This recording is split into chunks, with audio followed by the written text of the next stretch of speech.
യേശുമിശിഹായ്ക്ക് സ്തുതിയായിരിക്കട്ടെ. മത്തായിയുടെ വിശുദ്ധ സുവിശേഷം 23 അധ്യായം 1 മുതൽ 12 വരെയുള്ള തിരുവചന ഭാഗങ്ങൾ എന്നെ വളരെയേറെ ചിന്തിപ്പിച്ചിട്ടുള്ള, പലപ്പോഴും ധ്യാനത്തിനെടുത്തിട്ടുള്ള ഒരു സുവിശേഷ ഭാഗം. ഈശോ ഫരിസേയ സമൂഹത്തെ നിശിതമായി വിമർശിക്കുകയാണ്. വെള്ളയടിച്ച കുഴിമാടങ്ങൾ, ഭാരം ചുമക്കുകയുമില്ല, മറ്റുള്ളവരുടെ മേൽ ഭാരം കെട്ടിവയ്ക്കുകയും ചെയ്യുന്നതെന്നൊക്കെ പറയുന്നുണ്ട്. ഈശോ ഒരിക്കലും സാബത്തിൻ്റെ ആചരണത്തെ ഈശോ ധിക്കരിക്കുന്നില്ല. പക്ഷേ അത് പാവപ്പെട്ടവരുടെ മേലുള്ള വലിയൊരു ഭാരമാക്കി മാറ്റിവെച്ചിരിക്കുകയാണ്.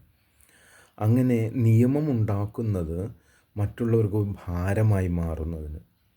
എങ്ങനെ അടിച്ചൊതുക്കാനും അമർത്താനും പറ്റുമോ അപ്രകാരമുള്ള നിയമങ്ങൾ ഉണ്ടാക്കിക്കൊണ്ട് ഒരു സ്വേച്ഛാധിപത്യത്തിലേക്ക്, ഒരു ഏകാധിപത്യത്തിലേക്ക് കടന്നു വരാൻ ആഗ്രഹിക്കുന്ന സമൂഹത്തിന് ഈശോ നൽകുന്ന മറുപടിയാണത്.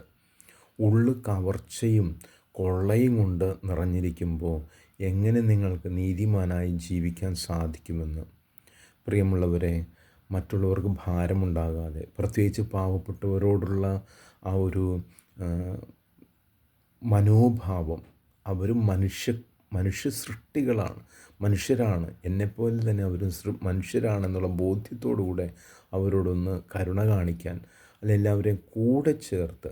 നമ്മൾ പലപ്പോഴും പറയാറില്ലേ, ഒന്നും ചെയ്തില്ലെങ്കിലും വേണ്ട, തന്നില്ലെങ്കിലും വേണ്ട, ഒന്ന് അണച്ചു നിർത്താൻ അത് കൊതിക്കാത്ത മനുഷ്യരാരുണ്ട്?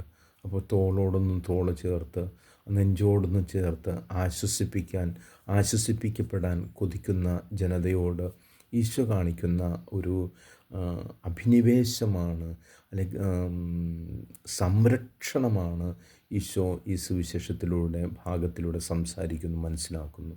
പ്രിയമുള്ളവരെ, നമുക്ക് എന്തൊക്കെയുണ്ടോ അത് മറ്റുള്ളവരുമായി പങ്കുവയ്ക്കുന്നത് നമുക്ക് താല്പര്യമുള്ളവയി മാറാം, അല്ലെങ്കിൽ പ്രേരണ നമുക്ക് കൊടുക്കാം. അങ്ങനെ ഒരു നിയമവും അതിൻ്റെ അതിൻ്റെ ഒബ്സർവേഷൻസ്, അതിൻ്റെയൊക്കെ പരിശീലനങ്ങൾ മറ്റുള്ളവർക്കൊരു ഭാരമാകാതിരിക്കുന്നത് നമുക്ക് ശ്രദ്ധയുള്ളവരായി മാറാം. ദൈവം നിങ്ങളെ അനുഗ്രഹിക്കട്ടെ. ആമേൻ.